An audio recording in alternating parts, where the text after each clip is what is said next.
Hi, everyone. Can you hear me okay? Please munch away reasonably quietly, but we want you to be sure to enjoy your lunch. Thank you very much for coming. We are here to hear from distinguished author and policy wonk Chris Mooney, who's going to tell us about his latest book, Unscientific America, How Scientific Illiteracy Threatens Our Future.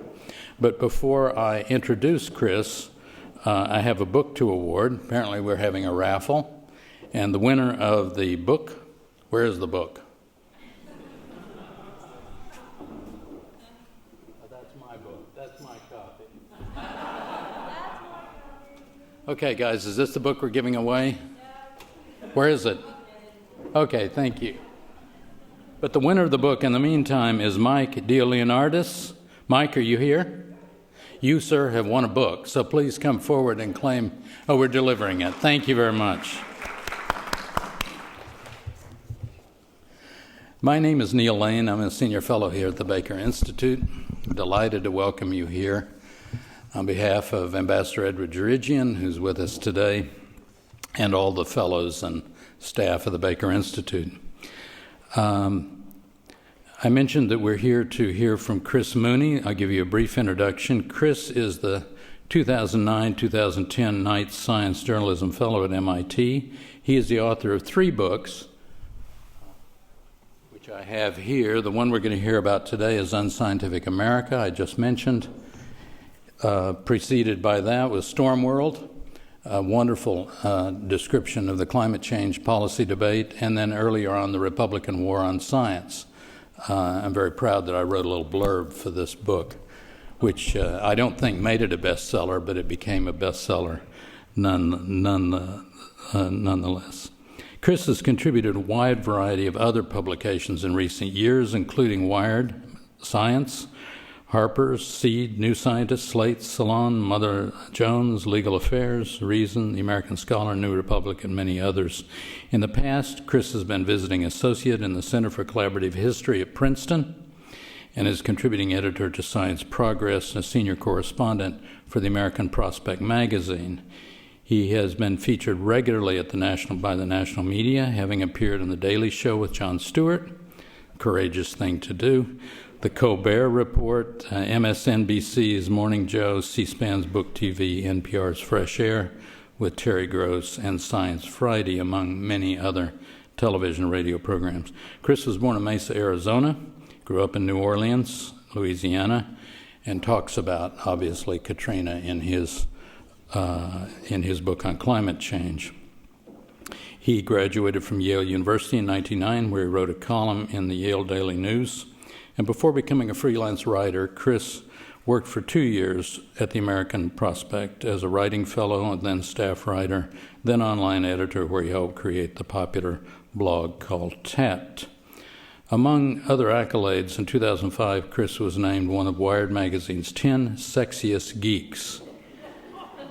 In addition, Chris's blog, The Intersection, was a recipient of Scientific America's 2005 Science and Technology Web Award, which noted that, quote, science is lucky to have such a staunch ally in acclaimed journalist Chris Mooney. We're very lucky to have him here today. Please welcome one of Wired Magazine's 10 sexiest geeks, Chris Mooney.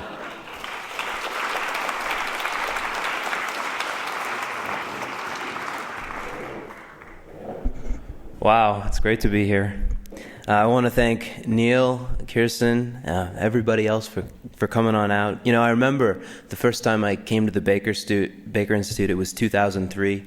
I was a little intimidated cub of a science journalist, and somehow I got this exclusive invite to come to a conference celebrating Neil Lane's 65th birthday. I don't know if you remember that, and I was moving. I arrived with my belongings as I, moved across the country, and I was dazzled to meet John Holdren, Rosina Beerbaum, and of course, Dr. Lane himself. It was a huge inspiration for a young journalist about to become a science writer. I was already a political writer, and it led, I think, in an important way towards a career change and the writing of Republican War on Science, and a lot of things that I've done since then. So it's an honor to be back here as a speaker. and to share my views with you on why our country is so dysfunctional in its relationship with science and the science community. But why this subject and why me? Let me tell you a little more about that first. I'm not a scientist. I don't claim to be. I'm a journalist. I happen to have been brought up in a very science-centered family. My grandfather, Gerald Cole, was an evolutionary biologist at Arizona State, and he liked to act as though he had a close personal relationship with Charles Darwin. He referred to him as Chuck. It was like there was an empty chair at the dinner table, and Chuck was there, chiming in on all of my grandfather's political opinions, tending to agree with him. The thing that really drives me here is, as a journalist, trying to help us get the best public policies we can in these highly technical areas where science has to inform the decision-making, and we have big battles over what the science even says. That's sort of the area that I occupy. So I have to interview scientists, but I'm not myself a scientist. And to that end, the current book, I think, is best thought of as a bit of a sequel to the one I published in 2005 you already heard of, The Republican War on Science. And at the outset of talks, I like to disclose there's no conscious intention on the part of the illustrator here to echo the cover image of another popular book that you may or may not be familiar with. So we only really noticed that later, and then we were very pleased with ourselves. And then Time magazine ripped us both off, actually. When the Republican Party was kicked out of control of Congress in 2006, Time had a cover with the elephant walking away. And we know where they got it from. The argument of the book on the left was that under the last administration, under George W. Bush, scientific knowledge itself had fallen under attack, and this had occurred on a wide variety of politicized topics: global warming, stem cell research, evolution, endangered species protections, reproductive health, many, many others. The era has passed, but I think its ethos is interestingly captured in a quotation from former President Bush himself. This was his first press conference following the catastrophic tsunami of 2004, the Christmas tsunami, and a reporter at the press conference asked, Mr. President, does the United States have a warning system in place for the purpose of detecting tsunamis? And Bush obviously did not know. He had no idea. He was flummoxed, he hemmed, and he hawed, and he finally said, I think we might be less vulnerable than other parts of the world. But then he quickly added, but I'm not a geologist, as you know. That was the Bush administration in science.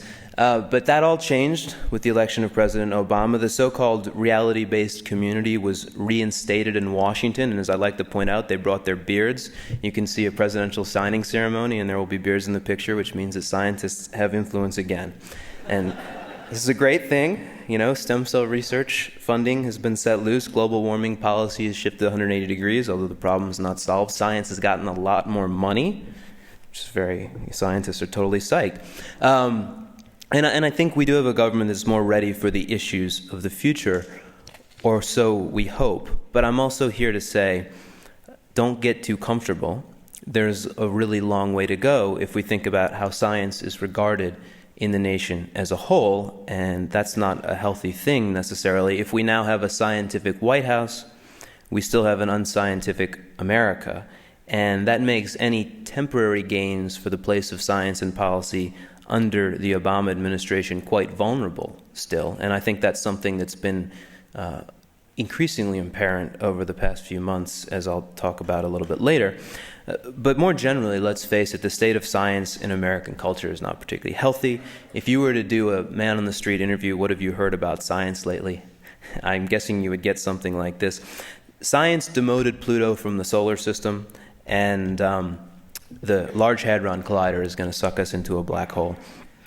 These are the kinds of things that everybody actually hears about, not the most important things that science is learning or the most important ways that science is affecting policy, but science was mean to Pluto.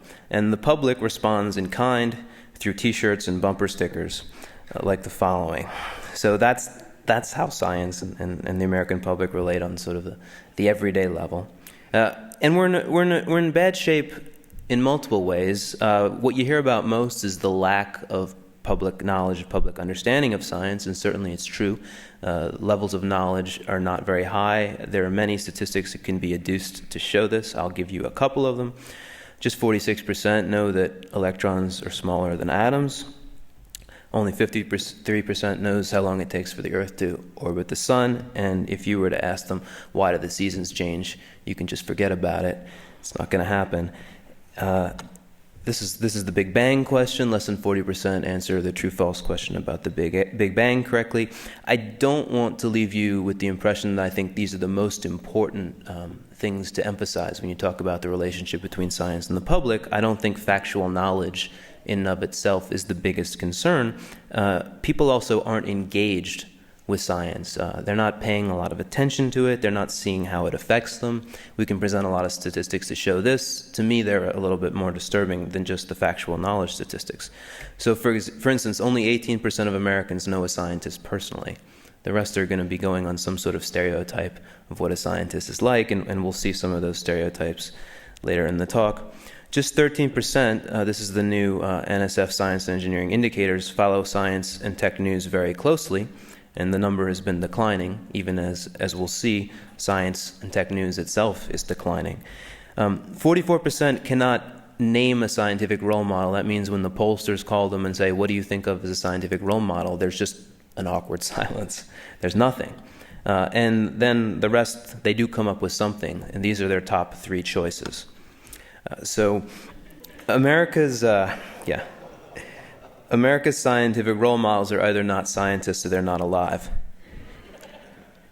And then you get to the politicized topics, which has been sort of my bailiwick and the one I've spent the most time on, where politics leaves us utterly divided as a people over what is the nature of scientific reality. So 200 years after Darwin's birth, we got a large, almost half the public that doesn't accept evolution and is young Earth creationist, thinks the Earth is less than 10,000 years old.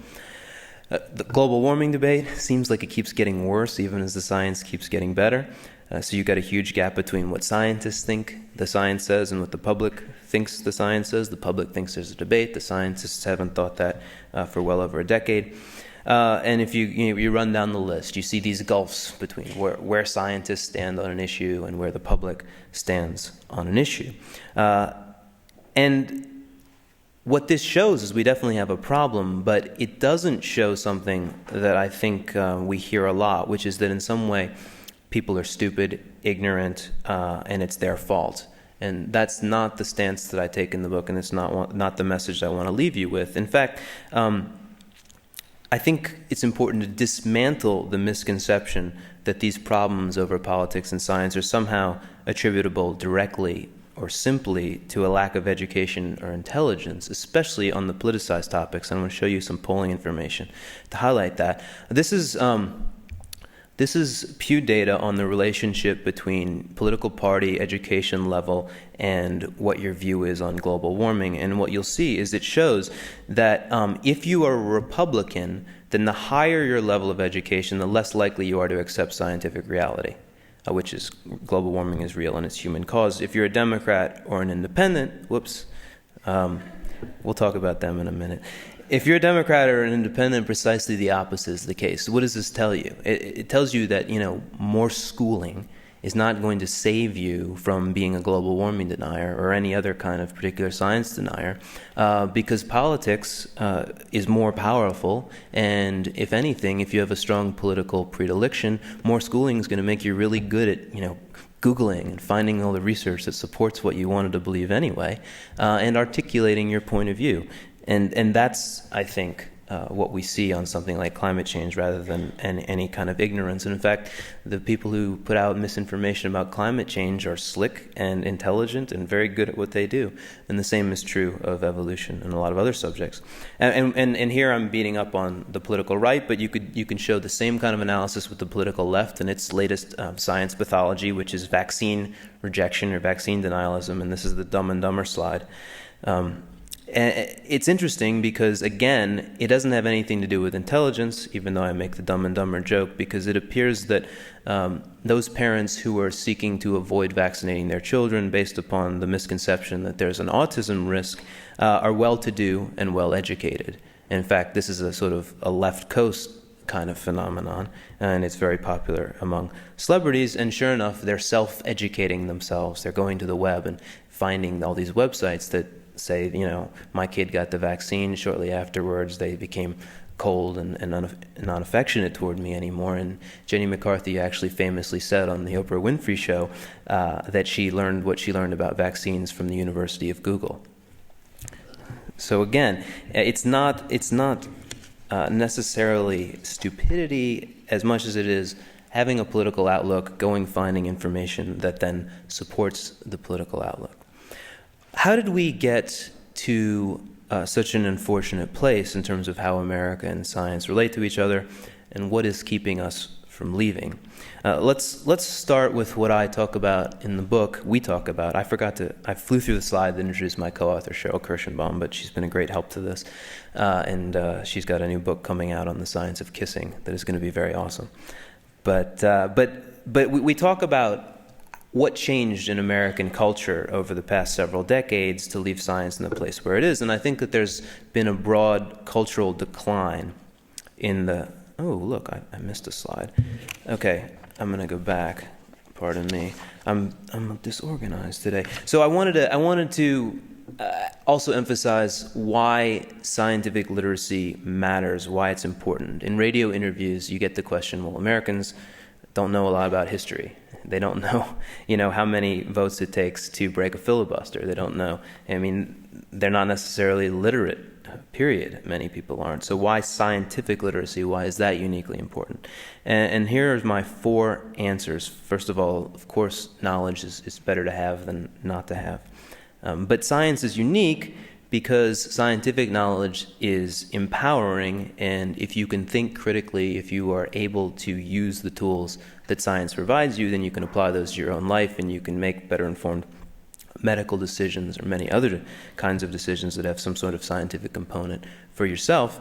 And also some understanding of science is crucial to citizenship at a time when a government spends over $100 billion a year on scientific research, and many of the top public policy issues like climate change have a scientific component. So a citizen who's more engaged with science will be more able to participate in these kinds of issues and make a good decision about what policy we ought to take on these kinds of issues. And so finally, the idea is that a more scientifically engaged public will elect people, we hope, who are more likely to make decisions that are aligned with reality rather than opposed to reality.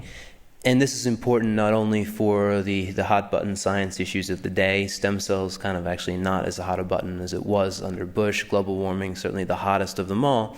But the many that are coming, science will continue to change the world, and science will continue to create controversies, and will continue to grapple with them, and will do so in a more or less healthy way, depending upon how well we're able to engage with these kinds of issues. So I'll just lay out 2 topics where I think there could be a big rift or a big political controversy involving science, the public, and what we should do.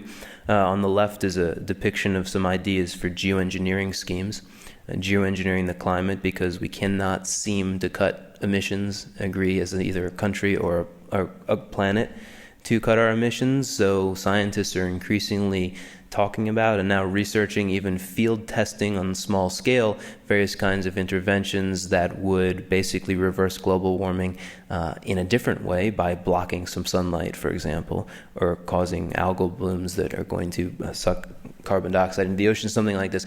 Messing with the planet more to fix the messing that we already did, and it's coming. And I think that when it really arrives, people are going to be very uncomfortable with it.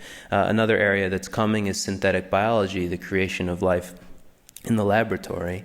It's on the cusp of being something that the public hasn't quite heard about it yet. They're not sure what they think about it, but there could be a big political explosion here. So how are we going to deal with issues like this? And these are only 2 out of many science-centered issues that I think are going to trouble us in the future. So how did we get to such a bad point? I think there's been a broad cultural decline in the standing of science since the Sputnik era, in the late 50s, early 60s, because of the space race, also because of the Cold War context, in which we had to be competitive with the Soviets. The public focus on science boomed, and we sort of set in motion the modern American scientific establishment, dramatic new investments in science education, the creation of the National Science Foundation, NASA, and the whole sort of government science funding stream, the creation of the scientific advisory apparatus within government. All of this is a product of this same time period when suddenly science was on everybody's radar because Sputnik was launched and we needed to compete. Then, you might argue it was an artificial high. Certainly it was a high moment. The cultural standing of science, I think, has declined considerably for a complicated tangle of reasons which we try to touch upon in the book, many of which have to do with the decline of consensus in America about how to do anything political, but also, scientific issues getting increasingly drawn into controversy and science being knocked off of a pedestal in a variety of ways, in part because of the growth of corporate science and in part because of skepticism toward science from postmodernism and other academic movements. So it's a complicated story. But the reality is, this is a finding from Pew, that fewer Americans, it's quite dramatic. I think it's declined by something like 20% over 10 years, describe scientific advances as the country's top achievements. Less people remember and think of the moon landing and space program as the top achievement. So it's not on the radar.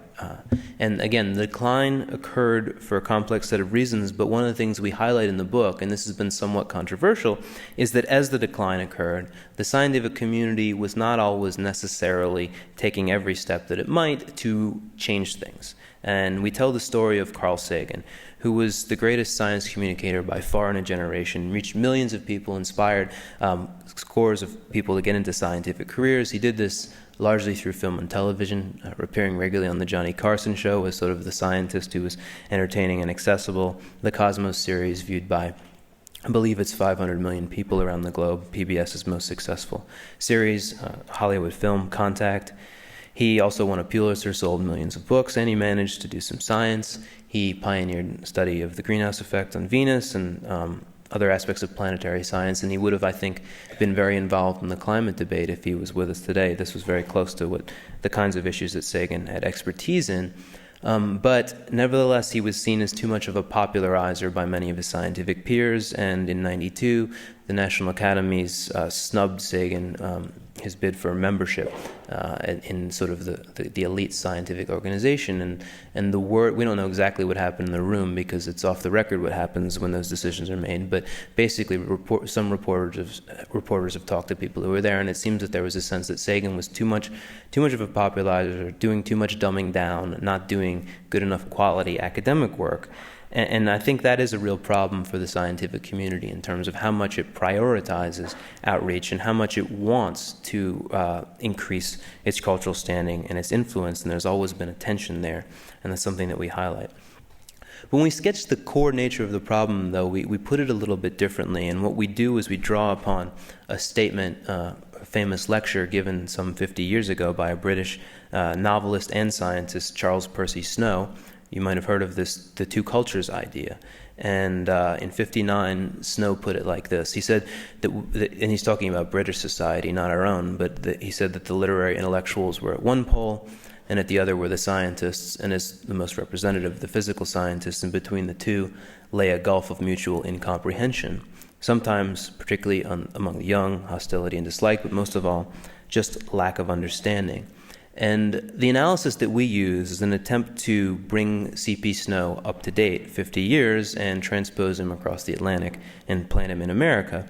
And I think that this idea of a large gulf of mutual incomprehension between scientists and the public, or between scientists and some other important group in society, really does describe the nature of the problem, and is a problem in which you need the scientists to reach across the divide, and you need people on the other side of the divide to move closer to the scientists. But I think that there are actually 4 divides that are important here, or that we think are very important, and I want to go through them rather than just talking about one. I'm going to break it down a bit. There's the divide between scientists and politicians, 2 groups of highly intelligent people that cannot necessarily see eye to eye. There's the divide between scientists and journalists, and again, it follows that same pattern. There's a divide between scientists and entertainers, or the creators of culture, who have a huge influence on how science is perceived. And then there's the divide between science and religion. And all of these, I think, are keeping us dysfunctional. And so I want to go through and discuss each of them in turn. And we'll start with science and politics.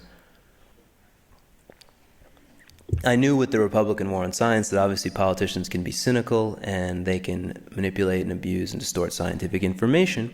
But I learned even more about how hard it is to get science and politics working together in a significant way during the 2008 election, when my co-author, I and some other folks, including the well-known physicist Lawrence Krauss and some Hollywood screenwriters, got this bright idea. We were going to get the presidential candidates to discuss science on the campaign trail. And we thought this would be really cool. It's a historic election, lots of people are paying attention, and science really matters to the future of the country, and a lot of the issues that are going to have to be dealt with by the next president were going to be science-centered in nature. So why not have a presidential science debate? And this is the statement that we put out. And it said, you can read it on the Science Debate 2008 website, just saying science matters to the future of the country, therefore the candidates should talk about science in the campaign trail. Not exactly controversial, we thought, and a lot of top scientists signed it. I think Dr. Lane signed it. I'm pretty positive. And scores of Nobel laureates, over 100 university presidents, leading scientific institutions, they all were able to endorse this statement, and we were feeling really good about ourselves. And then we said, look, we've got this science coalition, and we're going to make a difference. Let's bring it to the candidates. And that was when we really realized how far apart science and politics actually are. And needless to say, there was no presidential science debate. And the thinking, as I understand, although I wasn't, in direct touch with the campaigns, but the thinking within the campaigns was something like this. You want me to put my candidate on national television where he or she is going to get some question wrong about quarks and have a Dan Quayle moment and lose the election for a constituency that is what? Scientists? Some tiny part of the... Why would I do that? Why would I take that political risk? And we didn't really, I think, know how to answer that question, or at least we tried to answer it. We tried to show with polling information that Americans do care about science, but there was this gigantic gap between the science world rallying behind the idea that more information about science and policy is a good thing for the public. It'll enhance the democratic process. It'll give us a better election. And political consultants and campaign managers saying, I cannot take that risk. That's one of the craziest things that we've ever been asked to do on the campaign trail. So that was really a bit of a wake-up call, and made me think about how just how different the scientific and the political worldview is. And there certainly are some exceptions to the rule. There are great politicians who know a lot about science. Here's one of them, Rush Holt, Princeton, New Jersey. He is a physicist. He's won Jeopardy 5 times, and he's a representative. I used to live in Princeton myself, and you would see the cars in front of you with a bumper sticker reading, "My congressman is a rocket scientist." So it really, it was very pleasing to be in Princeton. But that's not America. There are not very many reps like Rush Holt who really get science inside and out. There's another one from Michigan, a Republican named Vern Ehlers, and he tells the story of having to rush down to the floor because his colleagues were about to kill an appropriation for game theory because they thought that it involved sports. So these are very different worlds. And how do we bridge the worlds? I mean, it's critically important, and yet structurally very difficult to do. Congress doesn't have a scientific advisory office anymore. It got rid of it during the Gingrich Revolution. I talk about that in the Republican war on science. And meanwhile, congressional offices are just bombarded with all kinds of technical information at all times, depending on what the issue is, coming from a variety of sources with varying degrees of self-interest. And of course from blogs. There's no vetting process, and there's no sense for most of the congressional offices that science is something that they need to be closely engaged in. They're just trying to do their jobs, and they're making decisions often on the basis of political considerations and staying in line with the party, rather than what scientific considerations might dictate that they do. So that gap between the scientists and the politicians is one that we really need to find ways of bridging, but it's only one of the gaps. The next gap is scientists and the journalists. And in the book, we say that there's long been tension between the scientific community on the one hand and the media on the other, because these are two groups that are united, presumably by the search for truth, but they go about it very different ways. And sometimes the norms clash, such as in the case of a journalist wanting to cover climate change in a 50-50 balance sort of way, and the scientists screaming and tearing their hair out and saying there is no valid other side on this issue. And they say that on evolution, and it drives them nuts. Those concerns about media coverage of science are valid, and I've written about them at length, but there's an even bigger issue now, and that is that science journalism itself is dying due to the implosion of the newspaper industry and the complete upheaval in media economics thanks to the rise of the internet.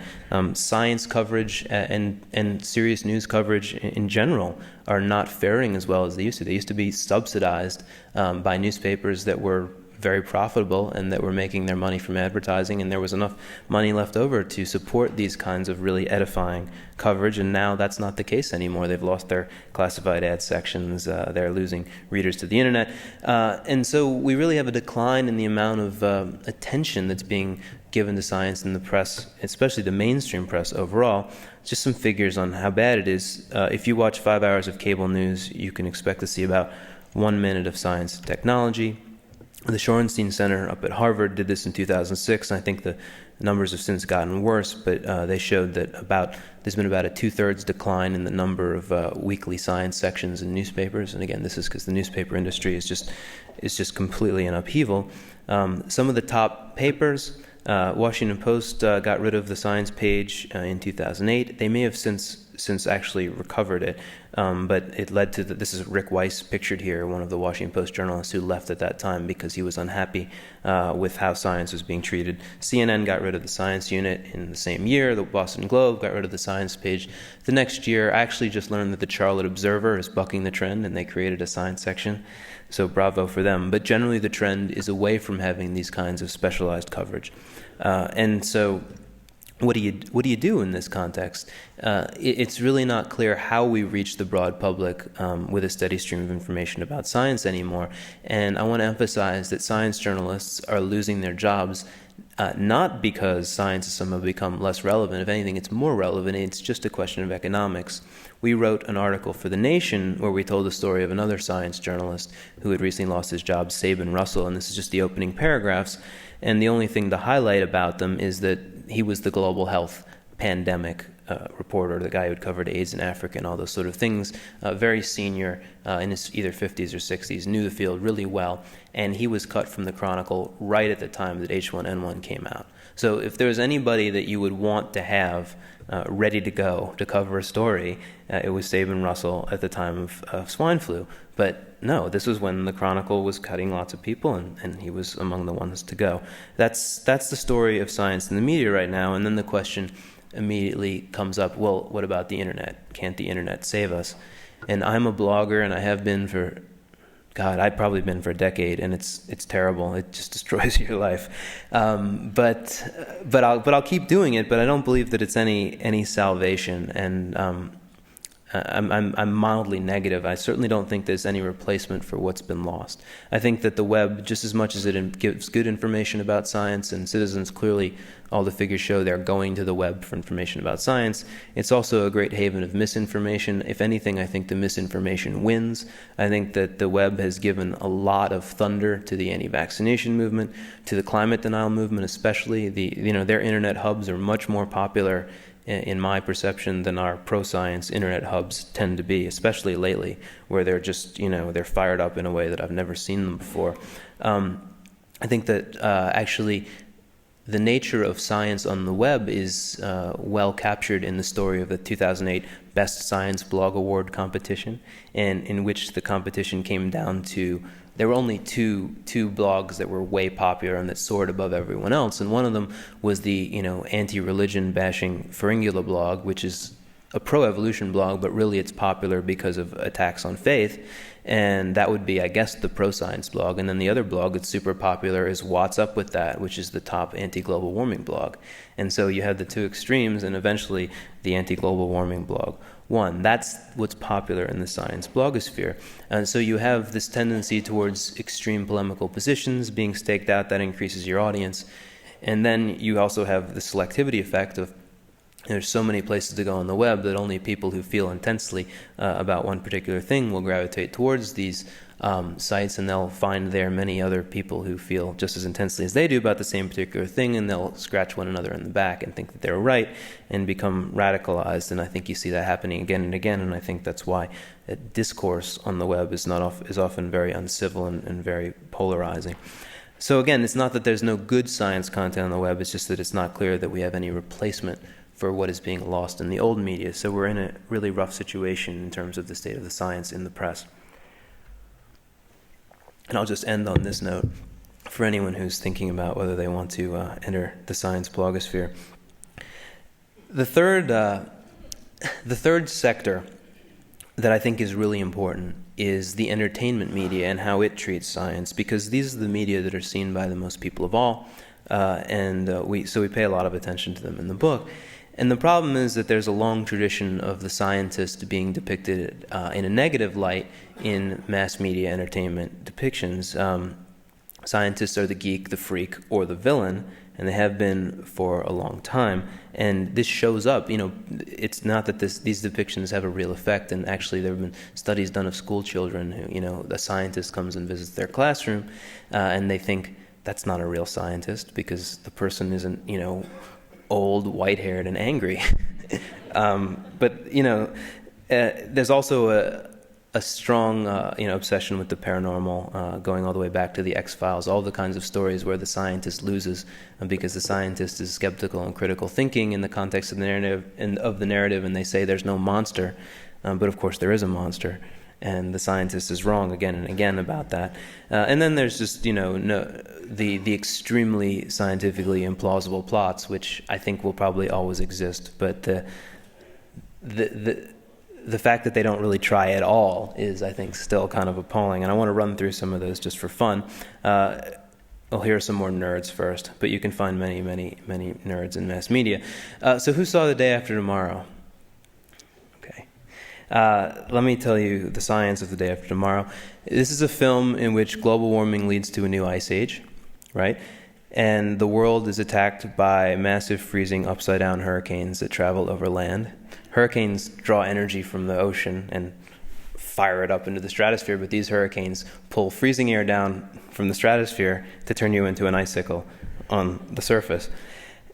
But the leading characters survive the snow, and they move on thanks to burning books in the New York Public Library.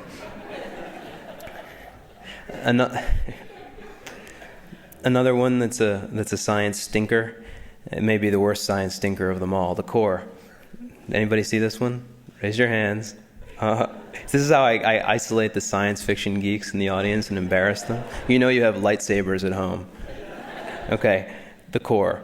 What happens in this one? Well, the planet's core stops rotating, and it unleashes deadly microwaves from space. And the microwaves proceed to destroy the Golden Gate Bridge.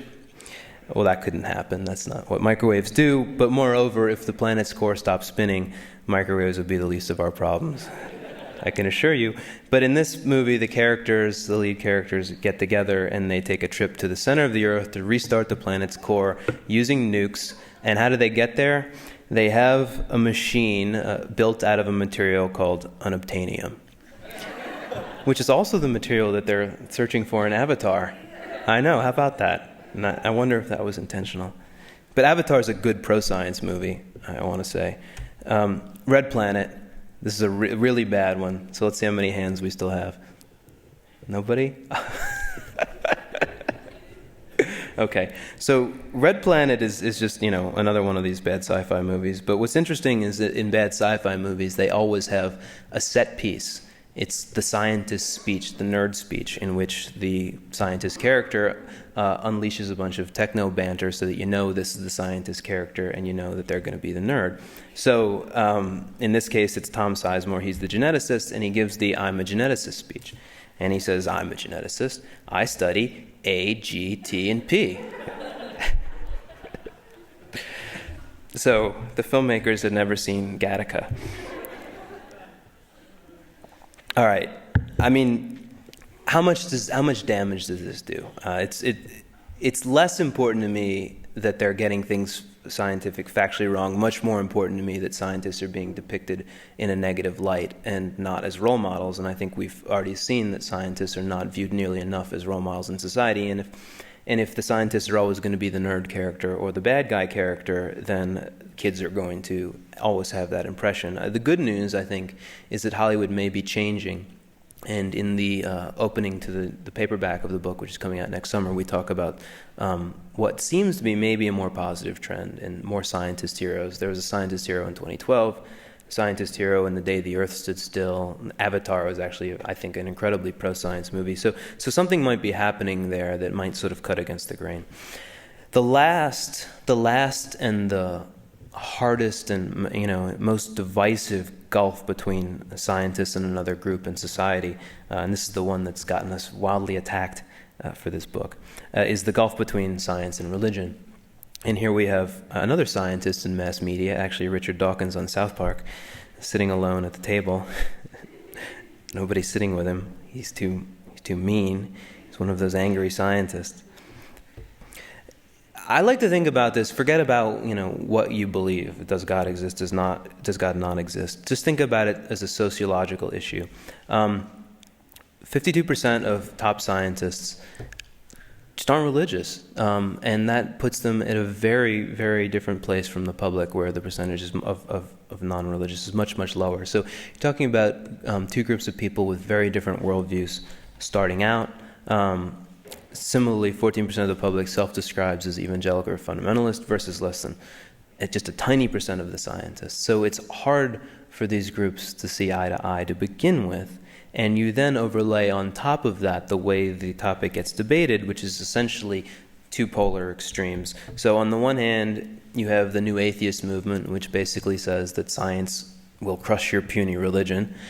And you have the outspoken new atheists basically saying that the two cannot be compatible, must not be compatible, and in fact, smacking down not only anyone who's a religious fundamentalist, but anyone who's even a religious moderate and might hint that actually, I can handle both science and religion. New atheists get very upset when they hear that. So on the one hand, you've got this sort of group that's a subset of the scientific community that's very anti-religious and very loud about it. And on the other hand, you get the anti-science religious movements like the intelligent design folks.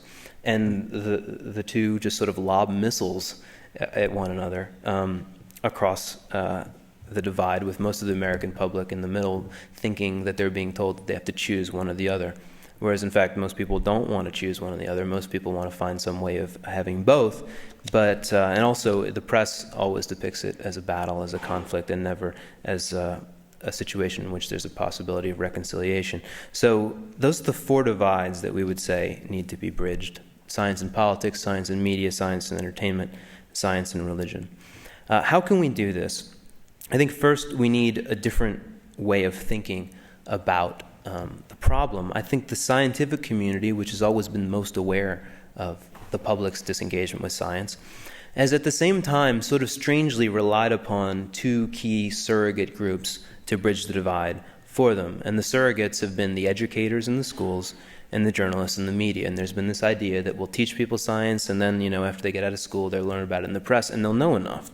But unfortunately, it hasn't really worked that way. The problems of U.S. science education are too big to include in this talk, and we've already seen how the journalists cannot be relied on now. If they once could, the situation economic in the media just makes it not the case anymore. So maybe it has to be somebody else. Maybe it has to be more the scientists themselves. That's sort of what we end up concluding. We also say that, again, the whole idea that the public is the problem is not necessarily correct, and I think that's something that has to be interrogated. I see it as a divide in which both sides are responsible, and rather than pointing at the group on this side and saying, come closer to me, the scientific world should say, I'm going to try to come closer to them, and both sides should move closer together. But to do that, we have to get rid of something that's called in the scholarly literature the deficit model. I call it sometimes the you're an idiot model. And this is the idea that some scientists subscribe to, which is that whenever there's a breakdown between science and the public, as there is on evolution or climate change or vaccines or whatever the next one will be, it's people's fault because they're ignorant, they don't know enough science, and if they just did, they would think the way scientists do. That's not how it works, as we've already seen, and scholars in science and technology studies have debunked the idea endlessly, but it still persists, and it was on display in this great documentary, Flock of Dodos, I think from 2005, about the evolution battle in Kansas, where a scientist is interviewed, they're sitting around a poker table having wine, and the scientists are all talking about the intelligent design issue, and they're very, very angry that this thing exists, and one of the scientists is asked, how are you going to communicate about the intelligent design issue? And he says, I think people have to stand up and say, you're an idiot. But that will not depolarize our science battles.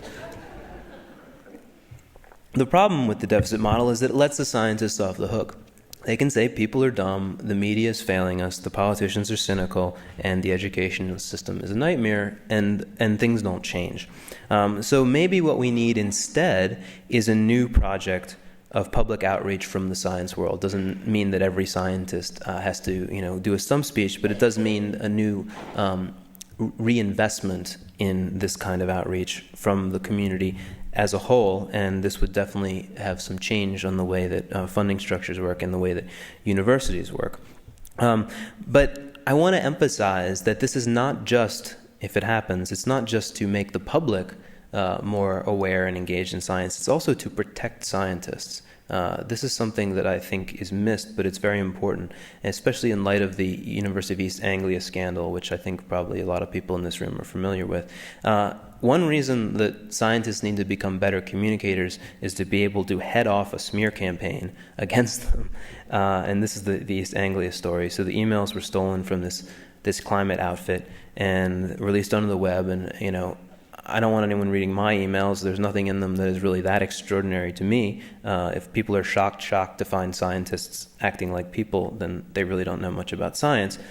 But, in the scandal, these scientists, and some of the emails were a little troubling, but nothing remotely went to the question of whether climate science was valid. It didn't undermine that in any way. But scientists are accused of all of these crimes: withholding information, suppressing dissent, manipulating data, and the conservative media lights up with this, and it might have even affected public opinion.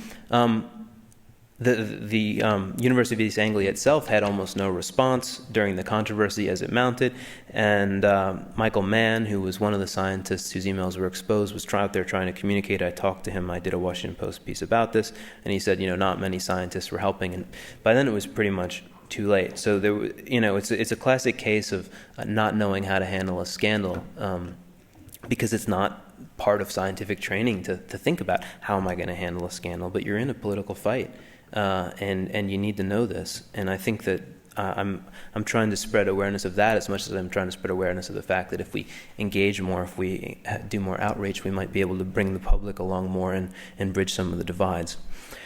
So what are we going to do to turn this situation around? And I'll end on this note with a little bit of policy talk. I think the most fundamental issue in terms of how the scientific community approaches its relationship with the public is what's called the scientific pipeline. And this is the long stretch by which we take a kid in kindergarten and move that kid along all the way to being a minted PhD at the end of a 30-year or more process. And there are many, many problems with the pipeline, and there's people get off and get out at many places along the way. But I want to close with the argument that some of the problems might be an opportunity in disguise if we think about it the right way. There's long been concerns about the United States' competitiveness in science, and this is the argument that the pipeline is not producing enough scientists, that we need more, because after all, here comes China, and look at their scientist curve. They're producing quite a lot of them. The U.S. is actually still leading the world based on the figures here, which only go through 2007. This is from the latest NSF Science and Engineering indicators. And maybe China has already, the red line has already crossed the black line. U.S.'s scientist numbers are actually on an uptrend, but China's slope is obviously dramatically greater. So there's not that this concern about competitiveness is invalid, and it may, soon cease to be a rearview mirror concern. In fact, that other car might be blowing by us. But what's not mentioned enough is that we don't create enough opportunities at home for the talent that we do have. This is a staggering figure. The probability that a PhD recipient under 35 will obtain a tenure-track job is just 7% today. If you talk to young scientists, young PhDs, young graduate students in general, they're very disgruntled, they're very unhappy, they don't see many opportunities. So on the one hand, we're saying we need more of them. On the other hand, we're not, giving them things to do. So can't we kill two birds with one stone? Can't we create new valves in the pipeline, new ways out for young scientists, not necessarily PhDs, maybe they're not that far along, to find different careers that involve some sort of engagement or intersection with the public? And could we create jobs for them to do that? It would cost money, but it might actually help bridge the science society divide. And I don't know what that is. But the proposal is something like this. When they're in graduate school studying science, let's arm them, let's give them communication classes, let's make sure that they leave with the skills to communicate, and not just the technical side of science, but why it's important, why it's good to know about science, why science is useful to a citizen, and why science is part of being a good citizen. And let's help them get better touch with the culture and the media and how it all works so that they can be successful communicators. And let's remember that imparting these communication, writing, speaking skills are only going to help these young scientists in an uncertain job market where they're not necessarily going to be a clone of their professor. Let's encourage policymakers, scientific leaders, and especially philanthropists to create nonprofit jobs for young scientists who have the inclination to go out and engage the public.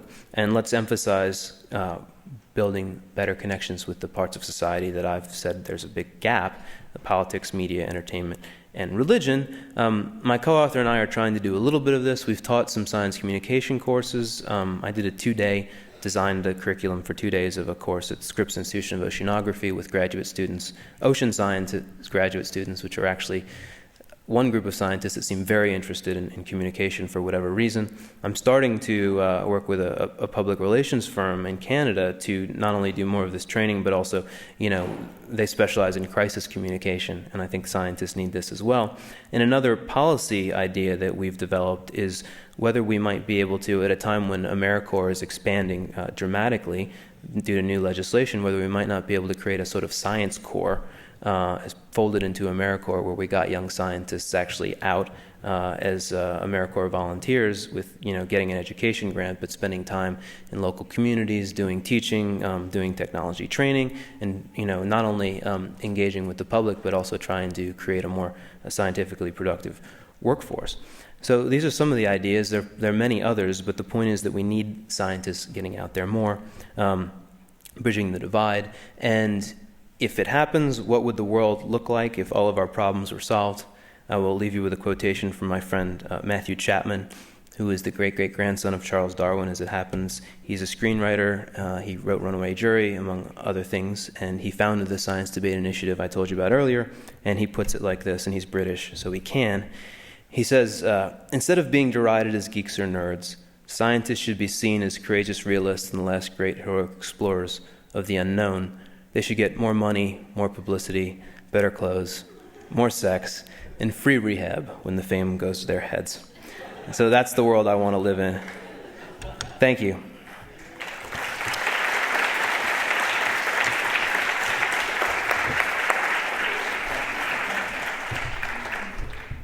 We're going to sit here for a minute and chat. Are we both mic'd up now? Can you hear me? Okay, thank you. Thank you very much, Chris. I do like this proposal for what scientists really need more of, especially as I get older. With regard to the entertainment industry, I must say, as much as I admire Carl Sagan and Andrew Yang, and like the movie Contact, as you may recall, in that movie, the science advisor was a bad guy, and they blew him up before That's right. the end of the film. So I think we all need to tinker with the various ways science is handled in the media. You're pretty hard on the Republicans. I mean, the title of your book that I confessed I wrote a blurb for, but you mentioned Vern Ehlers, who's a staunch ally and a champion of science, but what about that? I mean, is it all Republicans? Is it most Republicans? Is it science, or is it particular issues? Well, this is getting back to the argument of my first book, and it's certainly not all Republicans. Vern Ehlers would be, you know, a pro-science Republican, and in the Republican War on Science, I profiled Russell Train, who had been the head of the Environmental Protection Agency under Nixon, a sort of longtime Rockefeller Republican who signed on various statements against the Bush administration for misusing science. Here's someone who thinks that the party has been betrayed and that this used to be the party of science and now it isn't anymore.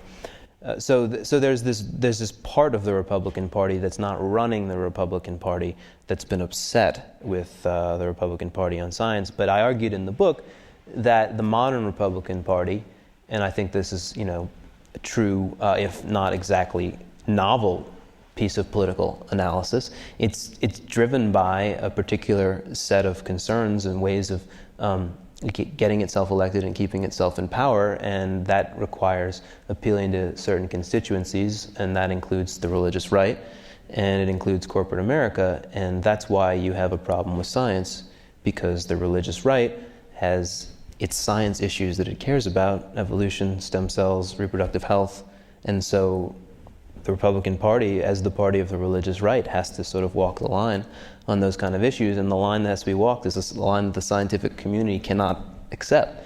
And similarly with the corporate influence, that draws in all the environment issues, global warming, you know, mercury pollution, what have you. And so again, you get this dynamic where the Republicans have to walk the line, the scientists can't accept it, and that's why I think there is a real sort of something is actually going on with the party. Great. In a minute, I'm going to take questions, and there'll be some mics here, so please think about what you'd like to ask. I would actually want to add one more thing to that, because I wrote The Republican War on Science. It was about the Bush administration. The Bush administration's gone.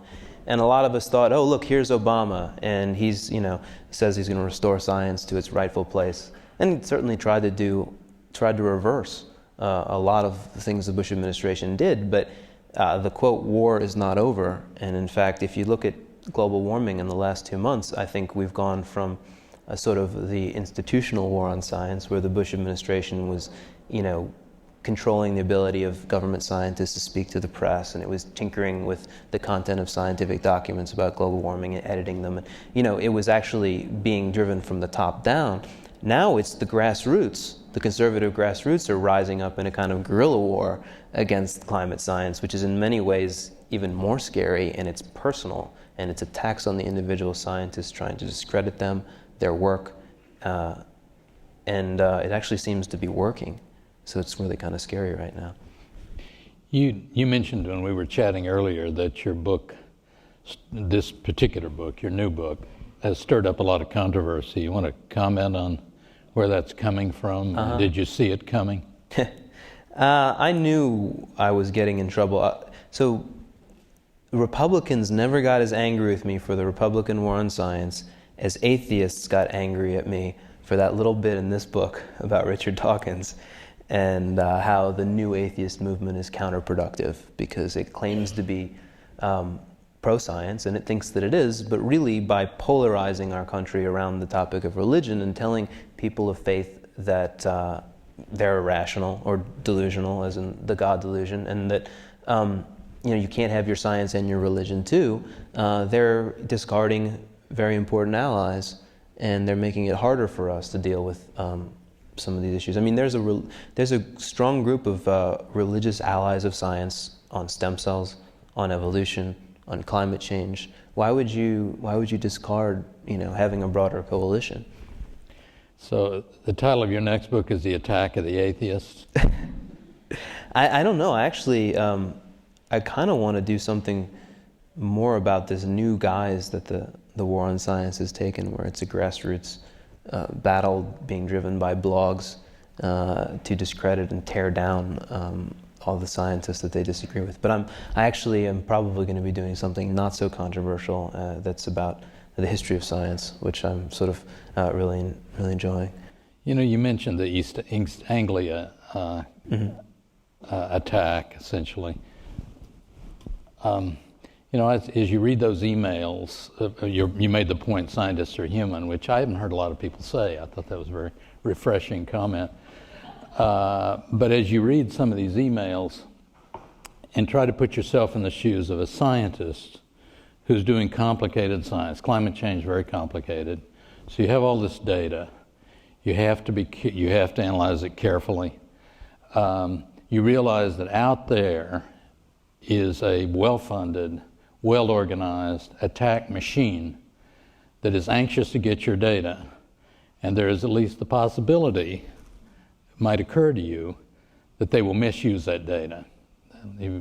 There's a book, How to Lie with Statistics, maybe some of you have heard of it. This is science, and so you put your data out there, you take a risk. My own view is, yeah, you do that. Scientists have to put the data out there. They do the best they can. They've got to be ready for whatever comes. Science dies in a closed room, so I'm a pro-data person, and I don't know if you address specifically that issue, but what's your view? I think it's a hard issue. I probably agree with you in the end, but knowing the lengths to which people will go to take data and abuse it and twist it for political gain, and that this is a deliberate strategy to do so. It's not, the case for just outright transparency is not so simple to me, because we've seen it again and again and again, and the scientists know. It doesn't mean that they should be deleting emails and things like that. I don't know if they did. One of the famous emails says delete the emails that would be subject to freedom of information requests. But I understand where the concern comes from. I think that's the whole point of the climate issue, is that people are just dying to twist information to make it seem to say something other than what it says and to undermine the body of knowledge. I think the current system is not going to, in my view, not going to deal with this issue. Scientists certainly have the responsibility, I believe, to explain to other scientists who are criticizing their work in the right context, in the journals, in the meetings. That's what scientists do, and they do well. You're suggesting they need to do a much better job of kind of facing this criticism in the larger public domain. I agree with that. It's much tougher to do. But I think that isn't going to, my personal view is that's not going to happen unless the universities, the research laboratories, the corporations, the scientific societies, American academies are willing to step up and take responsibility for standing behind the scientists when they get attacked. It's going to be a very expensive operation, very time-consuming to defend yourself against people who are well organized, have a lot of money, and want to misuse your data. Are there questions out here? I want to make sure if there's some questions that we don't miss that. Well, I agree with what you said, but yeah, let's take some questions. Maybe they just want to listen to us. Somebody ask a question. I have lots of questions, but you've heard me before. Thanks for coming, Chris. I really appreciated what you had to say. I was concerned about what you said about education, and that education, I'm a sociologist. I did the study that you mentioned on religion among scientists. Right. But I was very concerned about what you said about education, that just getting people more education in science is not enough. And can you help us think more about that when Republicans, as you mentioned, have a lot of education, these are also folks who are likely to be contradicting established scientific findings. How, as scientists, can we deal with that? Well, so I'm not saying that I'm not obviously saying that science education shouldn't be better. All I really wanted to say was that it's not a panacea when you have a political dynamic, and that usually the politics and the ideology are more powerful than the education level. So what we wanted to do in this book was we wanted to get past the idea that people don't know enough and we'll just teach them more and our problems will be solved. And it's not that simple, no, but we do have a bad educational system that needs to improve, but it's not clear to me how well educated you can get your society in the best world, and if you did somehow get there, I don't know if there's any country that is there, that you would suddenly then not have any more political fights around science. I don't think that that's true. I think that probably the opposite is true. So let's improve it, but let's not think that it's the solution, and let's get let's give due to the political and cultural dynamics, which are often having more influence than the educational dynamics. Other question?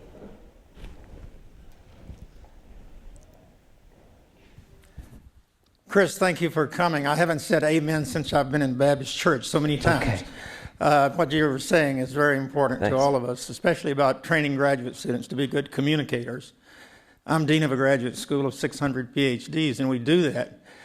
We try, at least. And I'm finding more and more students are really interested in having that as part of their careers, and many of them going into the career after they get PhDs. So that's encouraging. The thing I don't quite understand from your lecture, though, or at least from the answer to the question here, is how do you feel the poor K-12 science record that America has feeds into all the things you're saying? And I believe that might improve things if we can improve K-12 science, because it seems to start with young people being not only bored with science because of poor teaching, but misinformed. And they become Republicans or whatever. And it's the educated that you're talking about. It's not so well educated, in my opinion. Thank you. Well, thank you for training your grad students in communication, and I agree. Every campus I go to, just get this out of the way first, a comment. It seems like there is renewed interest in this among the young scientists, a new level of interest, and that's what we need to tap, and that's why I've suggested this Science Corps, AmeriCorps kind of thing, get the enthusiasm, get them out there. I think that the educational problem is part of the picture, but I don't think it's all the picture, and I don't agree that bad education produces the problems when you have a politics in the United States of the sort that you do, that's incredibly polarized and where the scientific issues get drawn in and become divisive because of the pre-existing political dynamic. Let's look at intelligent design. Let's look at climate change. There are think tanks that attack the science on both of these issues, and the people that staff them are well paid, PhDs usually, and they make their attacks on evolutionary science or on climate science in sophisticated scientific language. Take intelligent design. The bacterial flagellum is too complicated to have been produced by evolution. Do we think that high school science education is going to equip our citizenry to know how to rebut that argument? I think so. You do?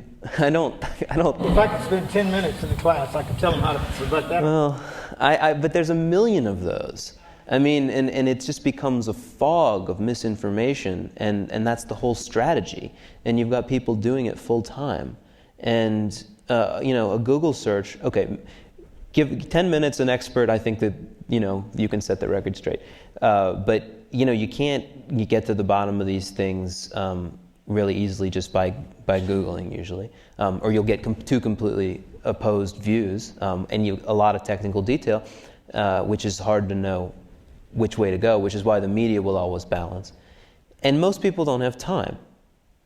The overwhelming impression is just doubt and controversy, and who am I going to believe? And then they've won, because that's what they wanted to do anyway. So I guess that's my counter argument. I wonder if though if you look at the whole K-12 education system, science and other stuff, given how clearly, at least what we understand from those folks over decades who've done research on how kids learn, and how little of that has found its way into the way kids are taught in the classroom, we've never run the experiment to see whether, if you actually take a sensible approach to K and pre-K education, what might be the result. And it might be a result that would change your mind a little bit.